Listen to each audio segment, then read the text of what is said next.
Welcome back to Chalk and Cheese, the problem-solving podcast of two women from two very different generations. I am your cheese, Anna Duke. And I'm the chalk, crumbling fast, Linda Rands. I'm so excited about this episode because we are solving a range of different problems. These are problems that people wrote in over the course of the series that we couldn't categorize into our episodes. It's going to be a bumper episode. This one's going to be a little bit different, guys, because we are covering a range of different problems. I'm super excited to jump right in. Let's do it. Before we begin, Linda, how was your week? It was really, really good. Except that last night I babysat for my two grandchildren, and my son and his wife went out for a lovely Valentine's meal, and their car broke down on the way back. So were you minding the kids for hours? Not too long, but they had to get a taxi back, and they've left the car near the restaurant. Oh, fair. So they've got to go and sort it all out. So I thought, what a great Valentine's Day. Yeah, what a great Valentine's Day. Yeah. Have you ever had any crazy Valentine's Day dates? No, fortunately. None? I have not, no. Okay. Any crazy dates at all in general? Always in my life. Yeah? I once went on a date that lasted for 24 hours. What? Yeah. I just stayed on the date. Like, we went out for drinks, and then we went for drinks, and then we were like hungry, so then we went for dinner, and then we came back to my house and watched a movie, and then I fully just went to sleep. Like, no actual... No, I was like, I was going to go to sleep, and they said, well, I actually live kind of far away, would you mind if I stayed over? And I was like, I didn't really fancy them that much, but I really liked hanging out with them. So I was like, yeah, I guess you can just stay on the couch. So then they stayed on the couch, and then we got up in the morning, went for breakfast, stayed hanging out. 24-hour date. Wow. And I'm still friends with them. Oh, very good. Well, that's good. Yeah, I've had sort of I have had one weird date where this guy who was, I think he was a gym instructor. Okay. And he was a friend of a friend, and we went out sort of as a foursome. He wasn't a boyfriend or anything. But then he started, oh God, and it really gets my goat when guys sort of try and make themselves look, like we went for a picnic near a lake. And he decided to take his clothes off down to his underpants, I might add, and sort of like jump in the lake. What? What age was he? Oh, I don't know, about 20 or... Oh, sorry. A long time ago. And he sort of jumped in the lake and sort of like, he was like, you look at me, I'm so handsome and I'm so sweaty. And that puts me right off. I agree. Go right the other way. Yeah. And then he drove me home in his sports car and he wanted to stay the night. Oh, did he? And I knew what was coming. Had you done some kissing? No, nothing. And then I said, oh, yeah, you can stay the night, but you can sleep on the sofa. And he went, what? And I said, yeah, you can sleep on the sofa. And he was so mad. And I actually put a shoe under my bedroom door, under the door, to sort of jam the door closed. Oh my God, Linda. So that he wouldn't come in. I feel like that is part of your generation to like laugh at those things. Be like, I was terrified he was going to come into my room. Yeah. That's so scary, girl. But then he got up and went home the next day. I never saw him again. Quite honestly, I was glad. You know what I'm wondering is, obviously when you were in your 20s, there was not mobile phones. No, exactly. So how would you say you fancied someone, how would you get in touch with them? Oh, normal phones. Would you just go over and ask for their landline number? Yeah. Yeah? Like you do for mobile numbers. Would you be approached on the street? Was that more of a thing? No. Okay. No, definitely not. Because I'm thinking like now, obviously, there's dating apps. Yeah, there's dating apps, yeah. But no, I mean, you meet people like in a bar or in a bar or in a club, or I used to go to discos. Believe it or not, I actually used to go to discos. What was your signature move? Well, I wouldn't like to show you that now. But, and I remember once I met this guy in a disco. And he said to me, oh, what do you do? And I said, well, actually, I'm an opera singer because I was studying at college. Could you dance, can I ask? Yeah, I got the moves, babe. No, but I mean, like, because you were obviously in stage school. Yes. Were you trained in dancing as well? No, because it was opera and we didn't have dance. Well, if we did, it would be the waltz and the old-fashioned things. So you weren't. Anyway, this guy said to me, so what do you do? And I said, oh, I'm studying to be an opera singer. And he went, Oh yeah, and I'm going to put my green tights on in a moment and walk across the floor. What? Like he thought I was joking. Oh, really? He thought I was To be joking. fair, it is a mad old career. Well, yeah, and You're the I was first in a opportunity. disco, a pop disco thing. Yeah, but I mean, come on, everyone can Well, enjoy yeah, pop but music. in those days, I guess it was a weird thing to do. Yeah, I and guess. be in a disco. Honestly, I can't remember the last time I was out in a disco. I did go to a club. I've gone to a club twice since I moved to London, and I do feel like the oldest lady in the club. You know, I'm 30 now. You know, but I've got a young boyfriend who wants to still go dancing. So Oh, bless. it's tricky. Without further ado, let's jump into some Okay. problems. I moved to London about a year ago. I've always loved and dreamt of living in London. Same, girl. But I've struggled to find my feet, and I've had moments where I regret everything. Oh. I'm not ready to give up yet. I need tips on settling into a new country. This is such a good problem for us because both of us have lived abroad. True. So Yeah. I obviously moved to London a year now. Yeah. And I will say it was a massive struggle when I first moved over here.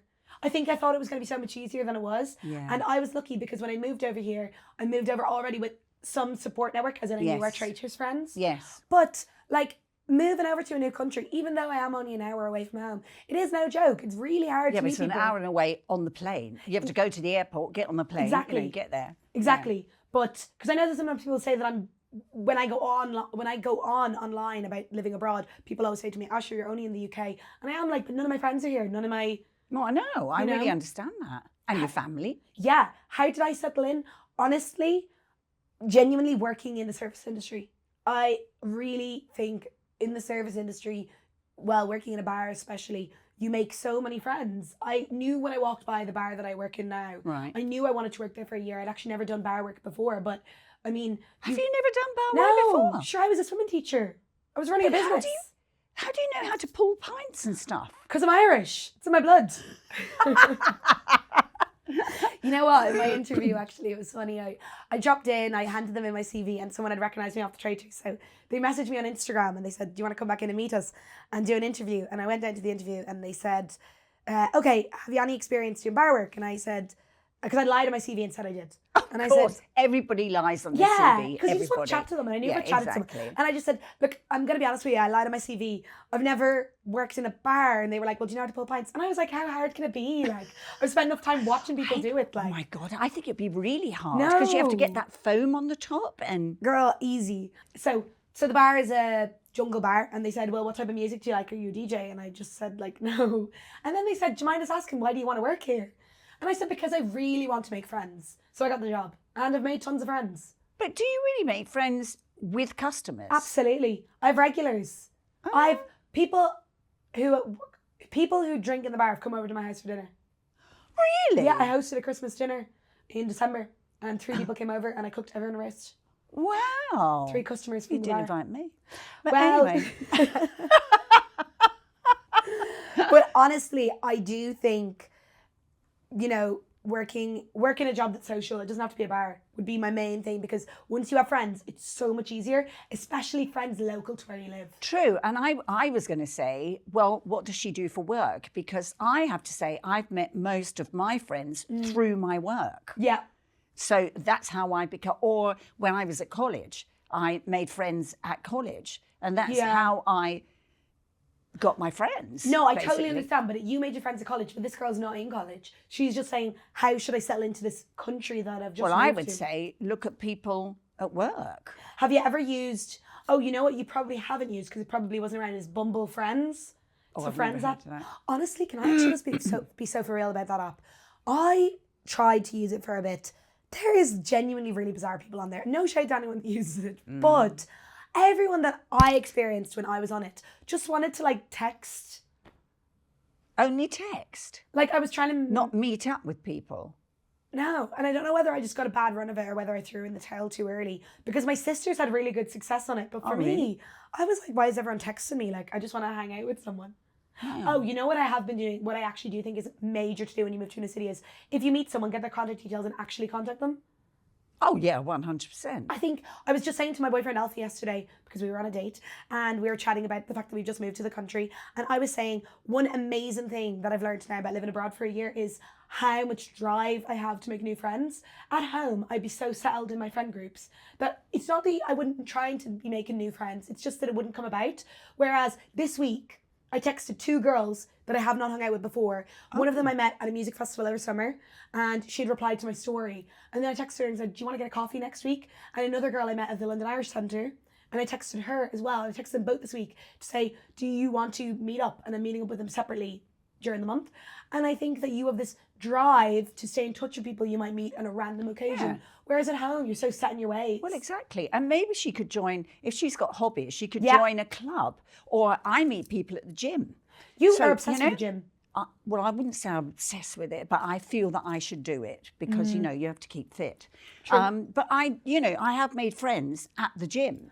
I think I was very overwhelmed when I first moved here, but now I try to change my perspective and say, actually, maybe it's really cool to not have my friendship group and not have the band-aid of that. And I get to kind of rediscover the type of people that I like to be friends with. Yeah, definitely. And that often comes from a hobby group, like people who have the same hobbies and the same likes and dislikes. So I'm saying, well done for getting yourself out of your comfort zone. That Definitely. is so amazing. Get some hobbies. Yeah. Go work somewhere social and work somewhere local to your house that you can meet people for coffees. Even if you have to just do 6 months working in a bar, you genuinely will make friends. Yeah. I think it's really good advice. Yeah. Yeah, don't give up. You've got this. No, absolutely. Okay, let's move on to the next problem. Okay. I'm jealous of my friends and I hate that about myself. They're hitting milestones and I feel stuck. How do I stop resenting the people I love? Have you ever been in that? Have you ever experienced that? Jealousy of a friend, of a sibling? No, actually not. Come on, you must have. No, I haven't, because I've got a good life. I enjoy my life. I don't know, and my friends do sort of the same things I do. So, no, I wouldn't say What that. about in the opera? Have you never had someone that just constantly gets the lead? Oh, yeah, but that's theatre, darling, and you can't help that. I mean, you just have to accept that. I mean, the number of times that I've been pushed back because, you know, somebody else has got it. But that's theatre. You have to accept that. You have to accept those knockbacks and just keep going on. But jealous of friends, I'm thinking, why is she jealous of friends? Surely you would be happy that your friends are, you know, doing well. And I mean, that's what I feel for my friends. I mean, I've got a particular friend that's just got a fantastic job, has been earning a fortune. And I'm really, really happy for her, as she is for me. When I went on Traitor, she was really happy for me. You know? No, the thing is, I hear you, but I also don't want to pretend I'm superhuman. Like, I've obviously experienced jealousy. It's a really natural emotion. I have experienced being jealous of friends. Even I've experienced being jealous of so many different things. Like, I think I would be sitting here lying if I was to say I've never felt jealous of someone achieving more than I have. Do you think I'm superhuman then? Yeah, if you're saying you've never experienced jealousy. I don't think I have. Well, that's just a lie. Let me think back. No, I honestly, like, I've even been jealous of my sisters. Like, my sisters are both in really well-paid jobs. One of them owns a house. You know, that's something that I can't even dream of right now. I am jealous of that. For me, I do regularly get jealous of people, but I honestly have learned, now that I've gotten older and the frontal lobe has come in, a massive thing for me is actually acknowledging the feeling. So if I say to myself, I'm not jealous, because you know what, I think one massive kudos to this person is the fact that they're actually acknowledging that they are jealous of them. Okay, what's the difference between jealousy and envious? They're the same. Are they? Yeah. Because I see jealousy as a mean thing, and I see not. envious as saying, "Oh yeah, I would really like to be that." But it's not a mean thing. I don't think jealousy is a mean thing. It's a You natural don't? emotion. No, like acting on jealousy is mean, but me saying, "Oh, I'm jealous of someone for this opportunity," means like I would love that opportunity for myself.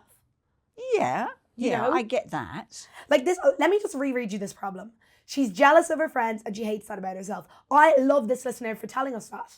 I think Being honest. Yeah, jealousy is a natural emotion, and for me, the best way that I can actually get over it is to acknowledge it to myself.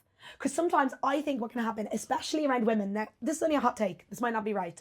I think sometimes women can be jealous of each other, and rather than acknowledging that what they're experiencing is jealousy, instead they can say, well, I actually just don't like that girl. And they could start being kind of nasty about them. Oh, yeah. I see that happen all the time. Like, I went to a girls' school, that's really, really common. And that's why they always say when people hate you, people often say, oh, maybe they're just jealous of you. So I think the best thing that you can do for yourself right now is like, well, you're already doing it. Acknowledge what you're feeling is jealousy. But why doesn't she sort of say that to her friends in a nice way and say, Yeah. oh, I'm so jealous. I'm so jealous. And maybe that will sort of like break it up so she I won't agree. feel that inside her because she's actually let it out. But 100%. say it in a sort of nice way and say, oh, I'm so jealous you got that job. I would have loved that myself. Say it something like that. And then you sort of like unloaded it. Because I think the thing is that she's suppressing it because she feels bad about it. But as you say, it's not a bad thing. So if you express it to your friends in a nice way, then I think so. Let's figure out what she wants us to do though. How does she stop resenting the people she loves? You're right. I think so. Yeah, I think just say it. But also, but in a nice way and say, oh God, I'm so jealous. The hidden milestones thing I really relate to as well. Like, I definitely feel behind on the milestones thing. And you know what? That's actually something I would love to hear your perspective on, Linda, because at the minute in my life, I'm feeling behind on milestones. And I know the obvious thing to say is like everyone's moving at their own pace, but like sometimes I just get sick of hearing that. There is paces that are just behind. Well, that is the obvious thing to say. Of course it is. But I mean, sometimes life deals you things like you not being able to find a permanent job at the moment. It's not that you haven't tried. No. It's not you haven't tried. You are really trying. And I know it's going to come. I feel it. I feel it's going to come. But, sometimes life deals you those things. And and some people are luckier than others in getting through their milestones, because I don't think you're not working for it. Do you know what I mean? One piece of advice I have on the milestones topic is to actually just pivot. Just to let the listeners in on something, have, as you said, been really struggling to find a job, and it's something I've felt massively insecure about. Yeah. I really want to work in social media management. I have the degrees and I have experience, and I just cannot get someone to hire me. Yeah. So it's actually just full on depressing, the amount of applications that get turned down and not applied to. And I can get really in my head about it.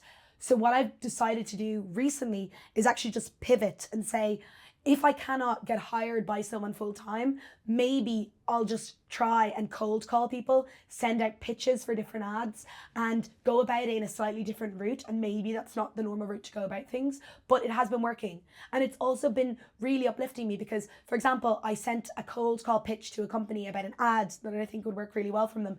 And they were a good company, and they got back to me and they loved it. And that gave me such a boost and like backing myself that actually, because getting all these no's, I know, it's really, Just I hurt know me. that from my point of view, being in the theatre as well, how many no's you get to get a job. 100%. Yeah, so Or just I even really understand that. And you really just have to keep fighting through. Fighting through, and try you different do. routes. I mean, you're really good at it. So Thank you. It will come. It will come. I It know. will come. And also, I do want to say, on the topic of milestones, I feel like as someone who's not hitting their stereotypical milestones, I have this year gotten really frustrated with the concept of everyone's moving at their own pace and you're not behind. I don't know why I'm in a mood today of acknowledging things, but for me, it helped me when I just was honest to myself and I was like, maybe I am a little bit behind everyone, rather than constantly sugarcoating it and saying, I'm not behind, everyone moves at their own pace. I am behind. Like, some of my friends own houses, some of my friends have kids. I am not even in a position but some of your friends haven't moved to another country to start again. I mean, No, it's true. You've done an amazing thing to move to London Thank you. from Ireland and set up a whole new life here. Yes. So, no, I agree. I'm not saying that what I've done is not good, but I am saying it's helped me this year mentally, because I think I knew in my heart of hearts I wasn't hitting the milestones, but rather just say like, yeah, you're right, I haven't hit that milestone, but instead I've done these other things, and that's just kind of my path. yeah, You know? exactly. I'd say to this person, when I totally hear you, that jealousy with friends is a really hard thing to struggle with. I think you're doing amazing for even acknowledging it to yourself.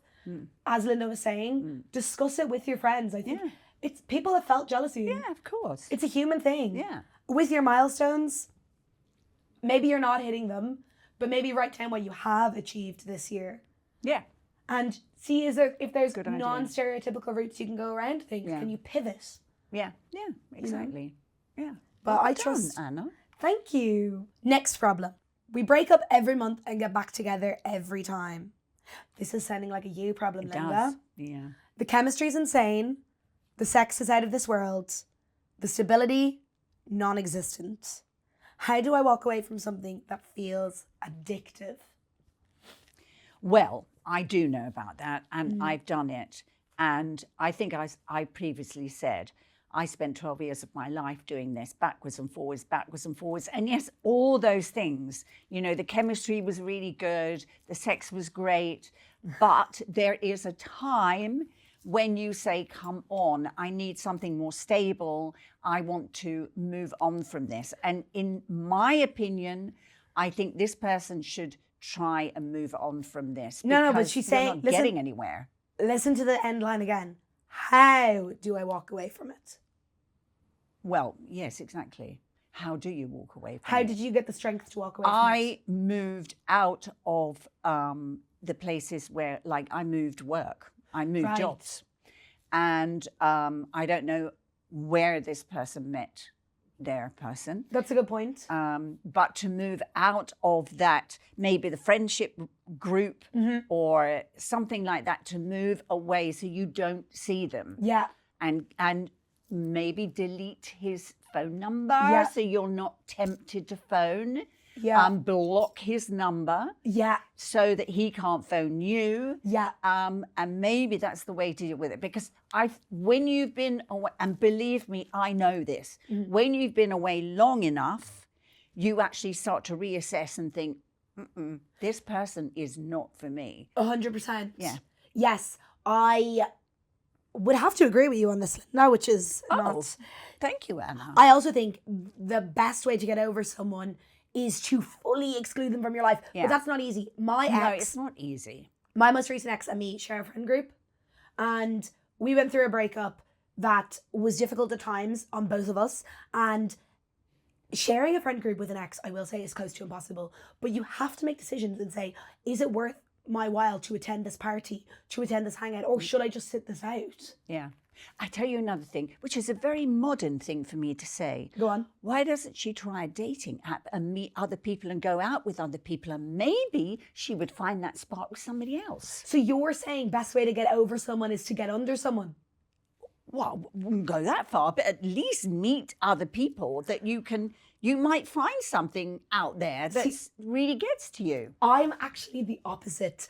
I think the worst thing, and I've done it, but I think the worst thing you can do in a breakup is try and replace that person with somebody else. Because then for me, it nearly makes the obsession worse because you're seeing this new person, but in your head, you're doing the comparison and going, right. you know what I mean? And then you're still thinking about them. I think this person needs time to heal from this relationship that's clearly toxic. And it doesn't sound like this is ever going to work out. I think No. we've all been in there. One of those, and it's so addictive because it's high highs and low lows. You know, it's like gambling. Yeah, you know, exactly. Yeah, I think you need to fully remove them from your life. Yes. Make some very difficult decisions. 100%. How did you find? Did you ever? So you had to quit your job. I actually quit my job, got a new job, and so did Sim. How did you distract your mind from thinking about them, from picking up the phone, from giving them a call? I think I was just at that point done, but I knew that if I was in his, let's say, his area, that he would get me back again, because that's how he had such a hold on me in that sense, that, you know, he would draw me back in by saying, oh, I really miss you, I really love you, it's going to be different this time, la la la la la. And I thought, I can't be near any of that. And I did actually block his phone as well, his phone number. Yeah, I've blocked people's numbers. Yeah. Do you want to know a technique one of my friends uses, which I actually think is quite good?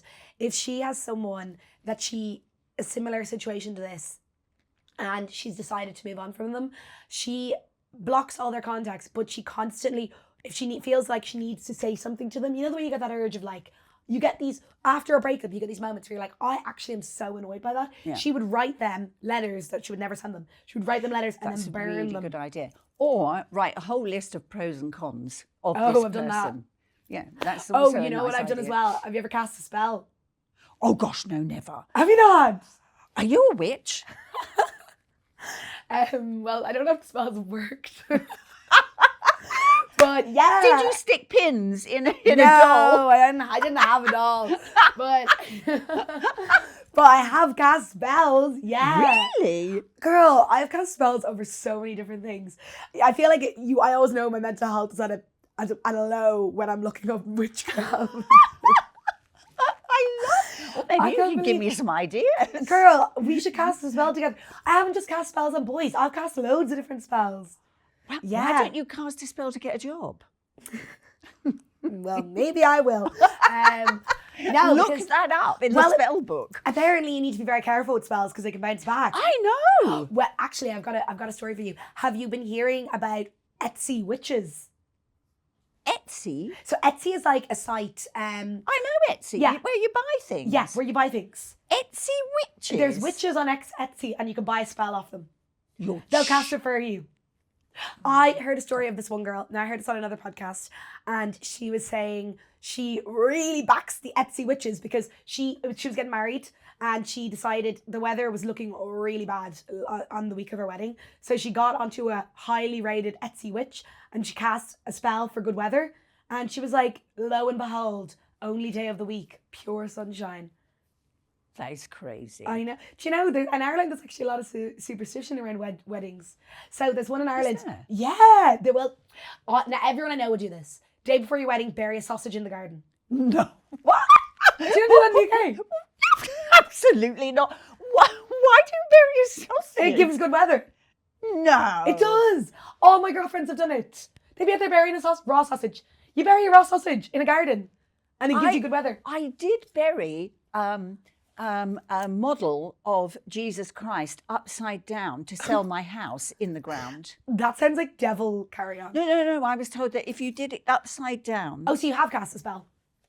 No, I didn't know if that was the spell, but I actually was told that if you put this model, but then you have to promise when you sell the house to take the model with you and say, I'm going to put you in a lovely place in my new house. Okay, did you do that? I did. That feels a bit blasphemous, but... Does it really? Well, yeah, like burying Jesus upside down. Well, But no, you're I feeling know like a Satan lover. That's what I was told. Well, I didn't literally bury Jesus. I built a model of him. Another one in Ireland is a child of Prague. You know that child who's holding the heart and you bring a child of Prague to the church on your wedding and you'll get good weather. Prague? The child of Prague. It's What's a a statue. Prague? It's just like a famous statue. It's like a child and he's holding a heart in one hand and Is it something from in the- Prague, do you mean? yeah. Not Prague, Prague. Well, Linda, we have different accents. This is something you're going to have to learn to love. Child of Prague, yeah. In Ireland, honestly, can I actually also, on the topic of superstition, just make one last... Sorry, I don't want to make this podcast a million years, but in Ireland, the people are incredibly superstitious. And my dad is one of the most superstitious people I know. Oh, really? And it's mad because he's not someone he's not a woo. A woo? He's not like, he wouldn't be into tarot or horoscopes or anything. He would find all that. He is like a straight talking Irish man. But he is terrified of fairies. And that's a normal thing in Ireland.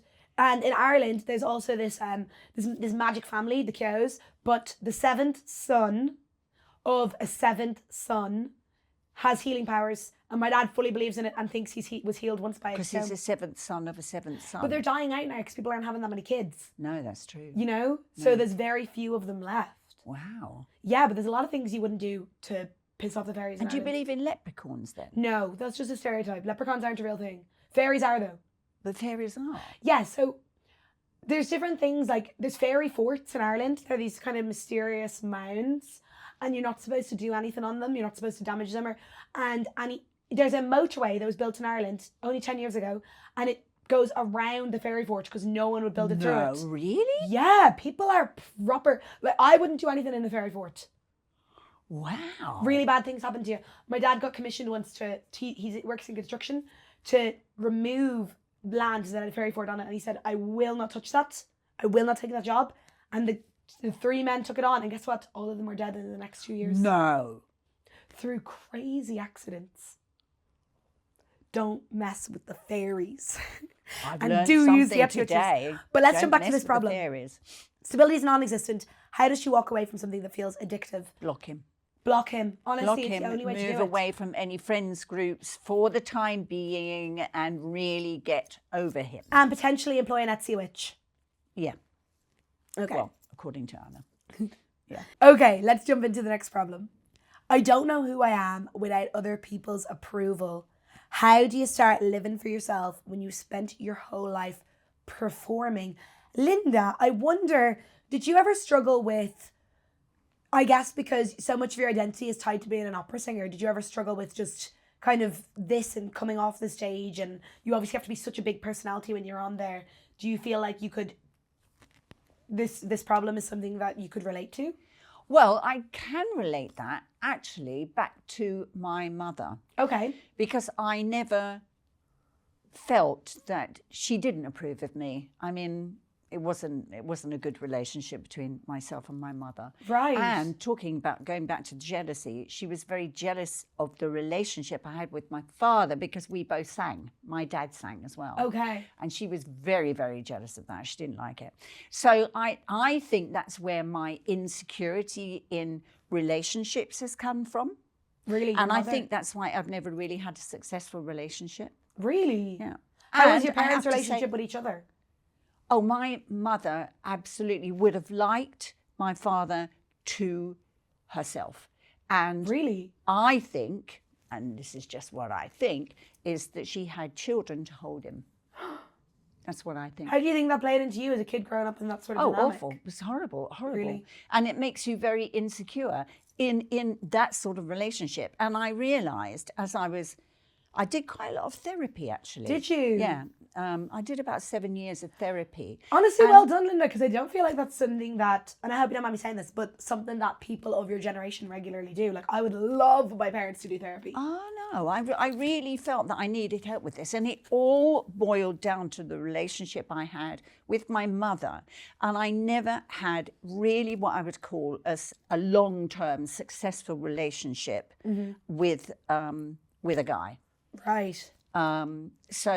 And it all broke up. And basically because of me. Because you just I didn't was so feel loved? insecure. Yeah. Did you ever talk to your mum about it? No. Because, Really? oh, no. She wouldn't have heard anything of that, no. Do you regret not talking to your mum about that? No. What I did try to do, which is what the therapist said, was try and forgive. Was this when your mum was alive? Yes, but I didn't. I forgave in myself, but then Okay. realised actually later I hadn't really forgiven it because I still think of things about that and I go, it's because of you. Really? Yeah. So do you think if there's someone listening that's maybe going through a similar situation with their mum, where they just feel like their mum is actually a toxic force in their life, Yeah. do you think that they should just try and heal that in themselves and not bother to heal it with their actual mother? I think that you should talk with somebody, whether it's a therapist or a friend, but I think you should try and get an unbiased opinion about the relationship and then decide whether you want to discuss that. Okay. With your So mother. this listener, to get back to the problem, Yeah. they don't know who they are without other people's approval. I guess, do you feel like your identity was a bit shattered as well because of your mum? 100%.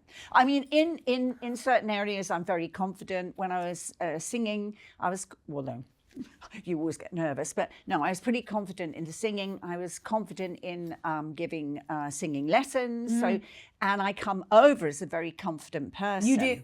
But deep down, if I get into any sort of relationship serious, then You crumble. yeah, I'm a mess. Okay. And now, because I'm old, I've decided never again. And it's good. And But- I'm the happiest I've ever been. I do love that for you. But how should this person start living for themselves? I think, as I said, talk to somebody who is unbiased. It could be a therapist. It could be a friend you trust. Yeah. And say, where do you think this comes from? And do I come over as wanting approval? Because maybe it's within that person themselves that they're wanting approval. See, I actually think the exact opposite. I think, and this is someone who is, my whole life I've been massively extroverted, but I often feel like I'm doing a bit.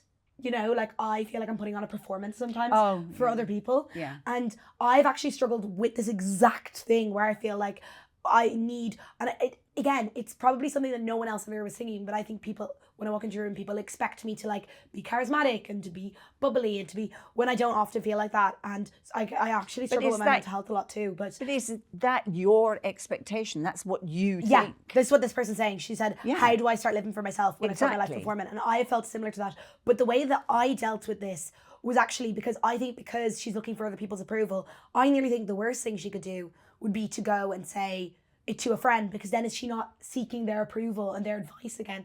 When actually I think she needs to, or they, I don't know who this listener is, but they need to really come back to themselves. So I think do a lot of self-work fully by yourself, especially if you're someone who's been so always on the performance.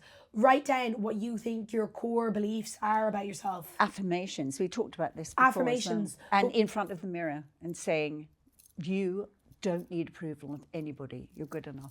Yeah, affirmations are amazing. But for me, actually, a massive thing that I do is I and this is so primary school, but when I would struggle with feeling like I'm losing myself in a crowd or losing myself because I'm trying to, I seek public approval like nobody else. I really know in myself that like I look for the approval of others constantly. I think my personality changes around different people, and I do it subconsciously, and I always have to come back to myself and think, was that actually authentic, or am I just changing my personality to get the people around me to like me? So I write my name. I also learned this technique in therapy, but I write my name, Anna, in a bubble on a piece of paper, and then I do like a spider graph of things that I know that are true about me. Very good. And then I can like look at that as a visual, because I'm a visual learner. Right. I can look at that visually and be like, okay, these are core traits I have, because it's so easy for me to just think, oh, I'll like the things that people around me like, and I'll talk about those things, and I'll switch up my personality to suit that person. Whereas you have to evaluate yourself and say, oh my God, stop looking for everyone to like you. Do you even like yourself? Yeah. You know? I think that's the main thing, isn't it? You just said it. Like yourself. Like first. yourself, exactly. You know, love Figure yourself. out what your core traits are. Yeah. And I think that is something, and you're saying you should do that with a therapist. I am saying before you go to therapy, do this with yourself, because sometimes even in therapy, I think I can be trying to appease a therapist, because I'm such a... Really? But aren't therapists trained to go through that? My therapist asked me about that. She was like, you're trying to get me to like you. And I was. Really? Well, there you go. She saw it though. Yeah. Well, I talked to her about how I do seek outward approval. Yeah. You know, I think that also comes from growing up in a massive family. Could be, yeah. You know, could be. Is that you're always trying to, especially like being a big personality. Get the attention, yeah. Because you're kind of taught to fight for that as a kid. Because otherwise you're just forgotten. Yeah. So it's really easy to become an attention seeker. And I noticed that a lot of middle children have this as well, which I'm a middle child. Right. Really easy to become an attention seeker, and then your whole personality becomes a performance, and you literally become a caricature of yourself. Like, I often feel like I'm a caricature of myself, you know? It's so crazy. But when you spend your whole life performing, I think come back to your core self. Yeah. Spend some time with what you think your core traits are. Yeah. And try to fall in love with yourself. Yeah, definitely. You know? Yeah, because if you don't love yourself, who else will? Okay, RuPaul. There you go.